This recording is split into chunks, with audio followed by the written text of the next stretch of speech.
네, 오늘은 9월 17일 금요일입니다. 본문은 출애굽기 16장 1절에서 21절의 말씀, 출애굽기 16장 1절에서 21절의 말씀이 되겠습니다.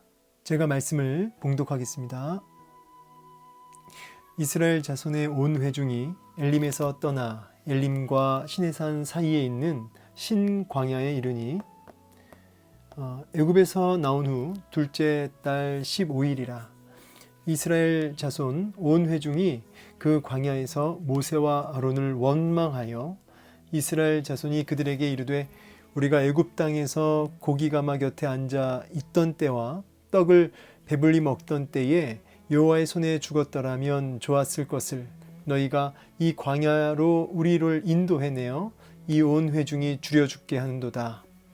그때 여호와께서 모세에게 이르시되 보라, 내가 너희를 위하여 하늘에서 양식을 비같이 내리리니 백성이 나가서 일용할 것을 날마다 거둘 것이라. 이같이 하여 그들이 내 율법을 준행하나 아니하나 내가 시험하리라. 여섯째 날에는 그들이 그 거둔 것을 준비할지니 날마다 거두던 것에 갑절이 되리라. 모세와 아론이 온 이스라엘 자손에게 이르되 저녁이 되면 너희가 여호와께서 너희를 애굽 땅에서 인도하여 내셨음을 알 것이요 아침에는 너희가 여호와의 영광을 보리니 이는 여호와께서 너희가 자기를 향하여 원망함을 들으셨음이라. 우리가 누구이기에 너희가 우리에게 대하여 원망하느냐. 모세가 또 이르되 여호와께서 저녁에는 너희에게 고기를 주어 먹이시고 아침에는 떡으로 배불리시리니 이는 여호와께서 자기를 향하여 너희가 원망하는 그 말을 들으셨음이라. 우리가 누구냐? 너희의 원망은 우리를 향하여 함이 아니요 여호와를 향하여 함이로다. 모세가 또 아론에게 이르되 이스라엘 자손의 온 회중에게 말하기를 여호와께 가까이 나아오라. 여호와께서 너희의 원망함을 들으셨느니라 하라. 아론이 이스라엘 자손의 온 회중에게 말하매 그들이 광야를 바라보니 여호와의 영광이 구름 속에 나타나더라. 여호와께서 모세에게 말씀하여 이르시되 내가 이스라엘 자손의 원망함을 들었노라. 그들에게 말하여 이르기를 너희가 해질 때에는 고기를 먹고 아침에는 떡으로 배부르리니 내가 여호와 너희의 하나님인 줄 알리라 하라 하시니라. 저녁에는 메추라기가 와서 진에 덮이고 아침에는 이슬이 진 주위에 있더니 그 이슬이 마른 후에 광야 지면에 작고 둥글며 소리같이 가는 것이 있는지라. 이스라엘 자손이 보고 그것이 무엇인지 알지 못하여 서로 이르되 이것이 무엇이냐 하니 모세가 그들에게 이르되 이는 여호와께서 너희에게 주어 먹게 하신 양식이라. 여호와께서 이같이 명령하시기를 너희 각 사람은 먹을 만큼만 이것을 거둘지니 곧 너희 사람 수효대로 한 사람에게 한 오멜씩 거두되 각 사람이 그의 장막에 있는 자들을 위하여 거둘지니라 하셨느니라. 이스라엘 자손이 그같이 하였더니 그 거둔 것이 많기도 하고 적기도 하나 오멜로 되어본즉 많이 거둔 자도 남음이 없고 적게 거둔 자도 부족함이 없이 각 사람은 먹을 만큼만 거두었더라. 모세가 그들에게 이르기를 아무든지 아침까지 그것을 남겨두지 말라 하였으나 그들이 모세에게 순종하지 아니하고 더러는 아침까지 두었더니 벌레가 생기고 냄새가 난지라. 모세가 그들에게 노하니라. 우리가 아침마다 각 사람은 먹을 만큼만 거두었고 햇볕이 뜨겁게 쬐면 그것이 쓰러졌더라. 아멘. 네, 오늘 또 16장 1절에서 21절까지 말씀을 보도록 하겠습니다. 언제나 그렇듯이 이제 제일 중요한 것은 우리가 한 가지라도 제대로 깨닫는 것이고요. 다 우리가 알 수 없어도 한 가지라도 잘 깨닫고 이제 순종하는 것이 중요합니다. 오늘도 무엇을 순종해야 할지 그것을 하나님께 여쭈어보며 그렇게 한 절씩 좀 보도록 하겠습니다. 자, 1절에 보니까 이스라엘 자손 온 회중이 이제 엘림을 떠났고 이제 엘림과 시내산 사이에 있는 어디에 왔습니까? 이제 신광야에 이르렀다라고 합니다. 그래서 이제 지나간 순서를 보면 홍해, 수루, 마라, 이제 엘림, 그리고 이제 이어서 오늘 신광야에 이르게 되었습니다. 제가 여기 풋노트를 이제 단 걸 보시면 아시겠지만 찬송을 부르고, 그런데 또 이제 광야에서 물이 없으니까 또 원망하고, 또 이제 엘림으로 또 이끄시니까 또 찬송하고, 이 감사가 있다가 이제 또 다시 신광야로 와서 이번에는 이제 식량난으로 인한 원망을 또 하게 됩니다. 그래서 찬송했다가 원망했다가 찬송했다가 원망했다가 이게 반복됩니다. 그래서 시내산 도착할 때까지 이제 그 부분이 반복되는 모습을 보게 됩니다. 근데 이제 뭐 한 가지 특징이 있다면 이제 19장 시내산 이제 도착하고 여기서 이제 한 1년 정도를 여기 머물거든요. 1년 정도를 머물고, 그리고 또 이제 그 이후에 이동하게 되는데, 여기서 이제 율법을 받죠. 율법을 여기서 받습니다. 모세가 여기서 이제 10계명을 비롯해서 율법을 여기서 받게 되는데, 그러니까 이제 엄연히 따지면 이제 이 안에 원망과 어떤 그 찬송도 있었지만 이런 여러 가지 안타까운 모습, 답답한 모습들이 있긴 한데, 참 이때는 하나님이 징계하지 않으세요. 자세히 보시면. 그런데 율법을 받고 나서는, 시내산에서 모세와 이렇게 언약하고 나서는 그 뒤에 원망하게 되면 그때는 이렇게 매를 드시는 모습을 이제 보게 됩니다. 그래서 19장 이후로 하나님이 이스라엘 백성들을 이렇게 대하시는 부분이 조금 달라져요. 거기에도 이제 우리가 좀 살펴봐야 할 메시지가 있지만, 이제 그 부분은 나중에 이제 19장 가서 좀 살펴보기로 하고요. 이제 오늘 이제 중요한 얘기는 뭐냐면, 이렇게 왔다 갔다 한다, 그죠? 왔다 갔다. 예, 제가 어제도 말씀드렸듯이 우리가 참 연약해서 하나님이 복 주실 때, 우리 나아갈 길 열어주실 때 찬송 부르지만, 또 이렇게 안 될 때, 어려울 때, 그때도 찬송을 부를 수 있어야 되는데 우리가 그때는 참 원망이 된다. 이 부분은 어쩌면 좀 자연스러운 부분이면서도 동시에 그러면 하나님이 우리에게 원하시는 게 무엇일까? 그래서 우리 주님 말씀하시기를 이렇게 참 찬송 부를 때는, 우리가 감사한 일이 있고 할 때는 마땅히 찬송 부르고, 고난 당하는 자가 있느냐? 그는 기도할지니라. 그래서 제가 그 중요한 구절 어제 봤던 말씀 중에 좀 막 지저분하니까 이제 좀 제가 이거 좀 지워서, 원망하는 백성들의 모습, 고난 속에서 백성들도 고난받고 모세도 똑같이 고난받고 있어요. 오히려 모세는 리더이기 때문에 더 많은 중압감과 더 하나님을 향한 원망이 될 수 있는, 오히려 백성들보다 더 원망될 수 있는 위치에 있는 사람이 모세죠.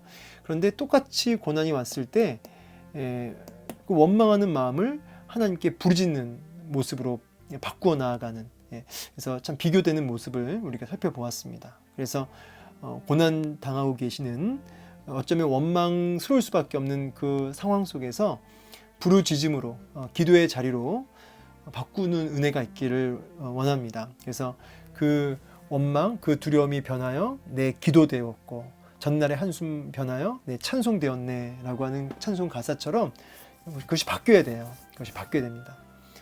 자, 그래서 이제 다시 이제 본문으로 들어와서 신광야에서 어떤 일이 있었는지 보겠습니다. 자, 여기 보니까 신광야에서 원망을 하고 있는데, 민수기 11장에 또 같은 내용이 나온다는 거 나중에 이제 보시면 아시겠습니다. 원망하는 내용이 뭐냐니까 3절이에요. 제가 읽어드릴게요. 이스라엘 자손이 그들에게 이르되 우리가 애굽 땅에서 고기 가마 곁에 앉아 있었던 때와 떡을 배불리 먹던 때에 여호와의 손에 죽었더라면 좋았을 것을 너희가 이 광야로 우리를 인도해내어 이 온 회중이 여기서 줄여 죽게 한도다. 이거 읽으면서 제가 이거 퀘션 마크를 딱 했습니다. 왜냐하면 도통 무슨 소리인지, 이러면 이게 지금 이런 일이 있었습니까? 지금 우리가 잘 기억하기로는 그 애굽에서 그 엄청난 중노동, 그 고역을 받고 그렇게 핍박을 받고 막 날마다 부르짖고 살려달라고 하나님 앞에 그렇게 눈물로 울부짖었던 때였지 않습니까? 애굽에 있을 때. 그런데 하나님이 이렇게 건져내시니까 또 갑자기 그때를 추억하면서 그때가 좋았다고 이런 얘기를 하고 있는 거죠. 여러분, 해밀턴이라는 사람이, 신학자가 그런 말을 하죠. 불과 얼마 전까지는, 불과 몇 달 전까지는 지옥과도 같은 애굽이 뭐 한 달 만에 그냥 이렇게 뭐가 된 거예요. 천국이 된 거죠. 에덴 동산이 된 거죠. 이게 완전히 큰 착각이죠. 언제 그랬습니까? 이걸 보면서요, 무슨 생각을 했냐면, 우리 예수님께서 쟁기를 잡은 자는 뒤를 돌아보지 말라고, 쟁기를 잡은 자가 뒤를 돌아보는 것이 하나님 나라에 합당치 못하다고 말씀하셨죠. 우리가 예수 믿고 홍해를 건너온 그야말로 우리가 이제 예수 그리스도 안에서 출애굽한 영적으로 거듭나고 구원받은 건진받은 우리라고 한다면, 다시 옛사람, 그 옛날에 그 애굽에서 노예 생활하고 있었던, 그러니까 빗대자면 노예 근성, 그렇죠? 애굽에서 노예로 살면서 노예 근성을 가지고 그때가 좋았다라고 하는, 여러분 이런 모습이 우리 삶 속에서도 이제 있을 수 있다는 거죠. 예수 믿기 전에 내가 불편하지 않고 그냥 마음껏 내 욕심을 쫓아서 승질내고 내가 하고 싶은 죄 막 짓고 그렇게 했는데, 예수 믿고 나니까 말할 수 없이 불편하다, 옛날이 좋았다, 이렇게 하지 말라는 것입니다. 예, 그런 묵상이 되는 거예요. 여러분 예수 믿고 불편하셔야 됩니다. 예수 믿고 뭔가 이렇게 좀 힘든 부분이 있어야 돼요. 근데 예수 믿는데 예수 믿기 전과 전혀 다르지 않고 불편한 것도 없고 좋다, 예수 믿으니까 좋기만 하다, 그거는 뭔가 좀 문제가 있는 거죠. 예수 믿고 나서 이렇게 좀 불편함도 있고 영적으로 우리가 거듭났기 때문에 이 세상과 부딪히는 부분이 있어야 돼요. 그런데 지금 이제 과거를 이렇게 지금 추억을 하는 이들의 모습 보면서, 여러분 우리도 혹시 예수 믿고 나왔는데 받는 여러 가지, 예수 믿는 삶으로서 받아야 되는 여러 가지 십자가의 그 삶을 통해서 옛날이 좋았다, 이렇게 혹시 말씀하신다면, 여러분 그 옛날은 절대 좋지 않았습니다. 여러분 지금 착각하고 계시는 겁니다. 그 옛날은 여러분 죄와 사망의 권세 앞에 붙들린 노예였습니다. 그것이 막연하게 지금 당장 내 고난이 힘드니까 그때가 좋았지라고 하는 그 착각인 것이죠. 우리가 이런 착각 속에 있다는 것이죠. 마귀는 항상 이렇게 우리를 착각하게 만들어요. 그래서 내 밑에 있을 때 좋았지, 내 밑에 있었을 때가 너 정말 행복했을 때야 라고 하면서 그렇게 속이는 것이죠. 이런 원망 막 합니다. 물론 여기에 대한 해석은 좀 더 있어요. 진짜 식량이 없었을까. 사실은 출애굽했을 때 여러 가축들을 가지고 나왔는데, 근데 그 고기들 다, 그 가축이 다 식량 아닙니까? 근데 왜 이렇게 식량이 없다고 했을까? 아마도 가축을 출애굽할 때 가지고 나오지 않은 일부의 사람들이 이렇게 사람들을 선동해서 이렇게 지금 원망하는 게 아니겠느냐, 이제 이런 그 해석도 있습니다. 그러나 이제 중요한 건 뭐냐면 이제 억지 주장이라는 거죠. 네. 인간적으로는 이제 이해가 되면서도 이들의 원망은 참 욕심이다, 굉장한 욕심이 안에 있다, 이렇게 볼 수 있습니다. 그때에 여호와께서 모세에게 이르시되 보라 내가 너희를 위하여 하늘에서 양식을 비같이 내리리니, 그래서 하나님이 이제 양식을 하늘의 비처럼 내려 주시겠다. 그게 뭐죠? 이제 만나죠. 그리고 메추라기입니다. 근데 이제 이렇게 하시는 이유가 뭐냐면 율법을 준행하나 아니하나 내가 시험하리라. 이것도 일종의 테스트라는 거죠. 만나와 메추라기를 내리시는 것도 그들을 하나님 앞에 연단하시고 하나님을 정말 의지하는 그런 테스트의 시간이라는 것이죠. 왜 그렇게 되냐면 이제 그 5절 보시면, 여섯째 날에는 그들이 그 거둔 것을 준비할지니 날마다 거두던 것을 갑절이 되리라. 그러니까 일곱째 날에는 거두러 나가면 안 돼요. 여섯째 날 2배 갑절을 거두어서 6일째 때 이제 2배를 거둬서 이제 7일째는 나가지 않고 이제 쉬게 하시는 거죠. 이거는 이제 안식일을 기념하라는 그 의미입니다. 물론 이제 안식일이 공식적으로 제정된 것은 이제 시내산에서 모세가 율법 받고 이제 정확히 출애굽 20장에서 공식적으로 안식일이 이렇게 제정되었지만, 그러나 이제 창세기 2장에 이미 하나님이 안식을 하셨죠. 그래서 율법이 오기 전에 이미 안식에 대한 개념이 있었습니다. 그래서 하나님이 의도적으로 7째 날은 이제 쉬게 하신 겁니다. 그래서 하나님을 기억하고 하나님을 전적으로 의존하는 이 부분을 하나님이 지금 그 이스라엘 백성들한테 심어주시는 것이죠. 그런데 이따 보시면 아시겠지만 일곱째 날 나가죠. 참 신기해요. 만약에 첫 번째 날, 두 번째 날, 세 번째 날 많이 거두면요, 이렇게 한 오멜, 이렇게 그 하나님이 정하신 그 이상을 거두게 되면 그 다 부패되고 막 썩고 막 이렇게 되는데 6일째만은 이제 갑절을 거두어서 이렇게 하면은 절대 썩지도 않고요. 이렇게 되는 것이죠. 그러니까 하나님께서 철저하게 하나님 의존하는 삶을 그 광야에서 만들어 가시는 것이에요. 그럼 오늘 이 세상이 광야죠, 그죠? 이 세상이 광야입니다. 이 광야에서 하나님이 우리에게 원하시는 모습이 하나님 의존적 삶이에요. 하나님 의존적 삶. 이 부분을 오늘 좀 묵상했으면 좋겠는데요. 정말 막막하고 보이지 않는 그 길을 정말 하나님 의존하며 의지하며 그렇게 나를 던질 수 있는가, 나를 맡길 수 있는가. 오늘 이 부분을 이 광야 같은 세상에서 우리에게 지금 원하시는 하나님의 마음인 것이죠. 자, 그러면서 이제 6절 보면 이제 쭉 나옵니다. 이제 모세와 아론이 온 이스라엘 자손에게 이르되 저녁이 되면은 이제 하나님이 너희를 이끌어내셨음을 이제 확인하게 될 것이다. 이제 아침에는 또 여호와의 영광을 볼 것이다 하면서 저녁과 아침으로 하나님이 이적을 행하실 것을 이제 말씀하십니다. 그래서 저녁에는 고기를 주고 아침에는 떡으로 배불리게 할 것이다 라고 말씀하십니다. 그게 이제 만나와 메추라기죠. 메추라기는 이제 철새라고 하네요. 이렇게 새 종류이고 만나는 정확하게 그게 어떤 것인지 모르겠지만 이렇게 어떤 뭐 과자와 같기도 하고 뭐 이렇게 얘기합니다. 뭐 달고 뭐 꿀꽈배기 같은 거 아니겠냐 이렇게 얘기하는 사람도 있는데 희고 일단 하얀색이고요. 이제 그 만나에 대한 설명은 또 나중에 또 자세히 나오니까요. 여호와께서 자기를 향하여 원망하는 그 말을 들으셨습니다. 오늘 굉장히 많이 반복되는 단어가 들으셨음이라요. 우리가 누구냐? 너희의 원망은 우리를 향하여 함이 아니고 여호와를 향하여 함이로다. 사람한테 원망하고 있지만 사람한테 한 게 아니고 너희도 지금 하나님께 원망하고 있는 거야 지금. 이렇게 얘기하시죠. 또 여호와께 가까이 나오라. 여호와께서 너희 원망함을 또 들으셨느니라. 또 들으셨다. 그러죠? 그래서 반복되는 여기도 12절 이스라엘 자손의 원망함을 들었노라. 그래서 지금 반복은 강조죠. 오늘 본문이 지금 하나님이 원망함을 들으셨다는 거죠.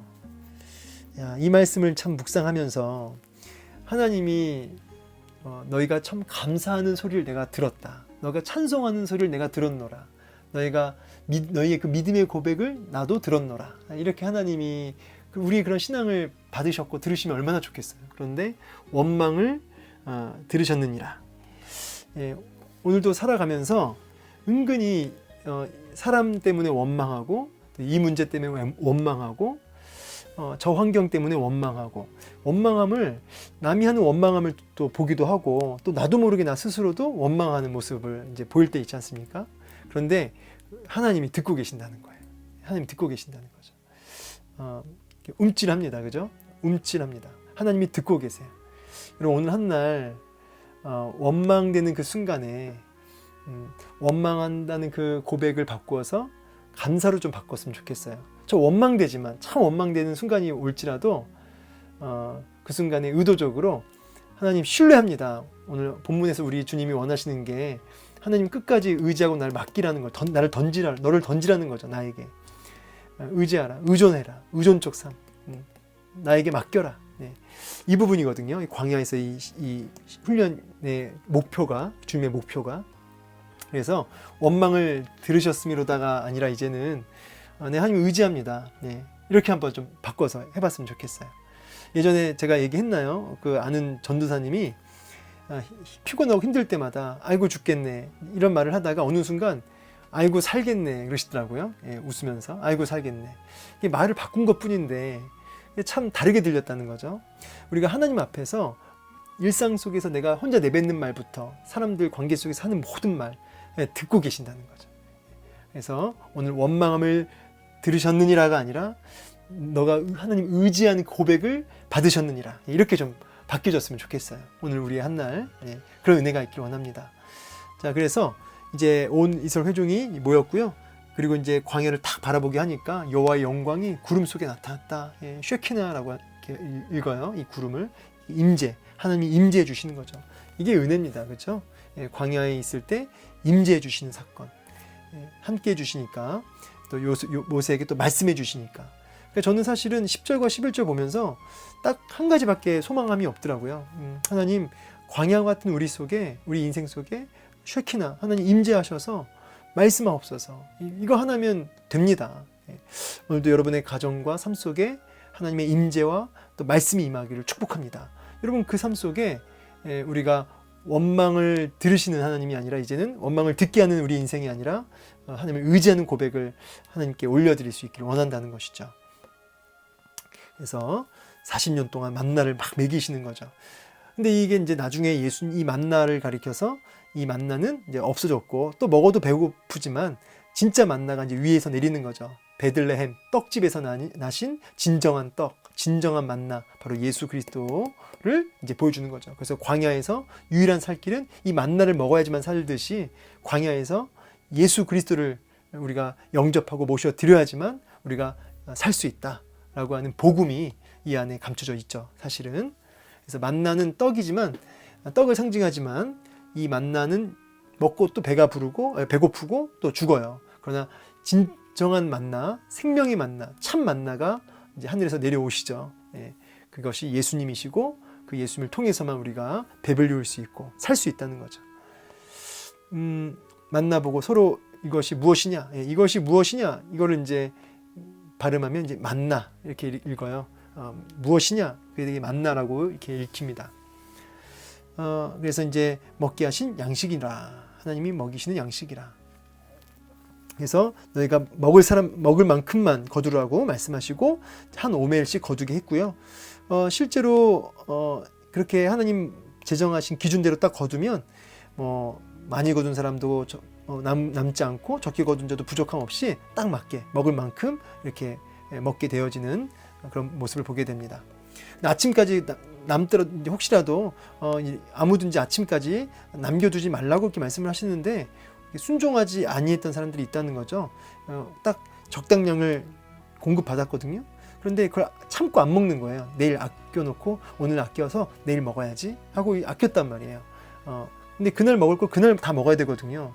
근데 좀 배고프더라도 좀 참고 내일 또 먹어야겠다. 이렇게 내일 혹시 또 만나 안 내리면 굶게 되잖아. 오늘 좀 남겨야겠다. 이런 마음으로 남긴 거죠. 근데 순종하지 아니함으로 아침까지 남겨두었고요. 벌레가 생겨 냄새가 났다는 거죠. 이게 뭐냐면 그날의 만나를 먹게 하시는 거예요. 그래서 이게 이제 결국 뭐냐면 광야에서는 이제 만나 아니면은 정말 살 수가 없잖아요. 근데 이 만나가 그날의 만나가 있는 거예요. 그날의 만나. 내일의 만나는 내일 받는 거죠. 근데 어제 먹은 만나로 내일 가져가려고 하면 그게 썩어 냄새 나는 거죠. 여러분, 오늘 우리 광야에 살고 있습니다. 오늘도 만나, 물론 이제 궁극적으로 예수님을 가리키지만 말씀도 만나라고도 이렇게 얘기하죠. 왜냐면 말씀이 또 예수님이시니까. 자, 그래서 오늘도 우리가 오늘의 만나를 먹어야 돼요. 이 광야에서 오늘의 만나를 먹어야지 어제의 만나, 난 작년의 만나 내가 먹었으니까 은혜 받았으니까 족하다 이러면 안 되고, 오늘은 오늘의 은혜가 필요해요. 오늘은 오늘 우리가 붙들어야 말씀이 필요합니다. 그래서 날마다 우리가 하나님의 말씀을 먹고 살아야 되고요. 궁극적으로는 이 메시지가 주는 궁극적인 메시지는 철저하게 하나님 의존하며 사는 거죠. 내일을 우리가 그렇다고 막 준비하지 말라 그 뜻이 아니라 내일의 주인은 하나님이시니 온전히 맡기고 이렇게 그날 하나님 주시는 힘으로 살아야 된다. 이 메시지인 것이죠. 말씀 마무리하면서 첫 번째, 우리 원망하지 맙시다. 그리고 하나님 우리에게 정말 원하시는 그 마음, 의존해라. 너를 나에게 완전히 맡겨라. 내일은 내가 주관한다. 내일은 내가 책임진다. 너의 내일을 나에게 완전히 맡겨라. 오늘 이 메시지 가슴에 붙드시고 원망을 바꾸어 찬송으로, 감사함으로 이렇게 하나님 의지합니다라는 고백으로 나아가시는, 그래서 하나님의 임재를 더 깊이 경험하고 승리하시는 저 여러분 되기를 축복합니다. 감사합니다.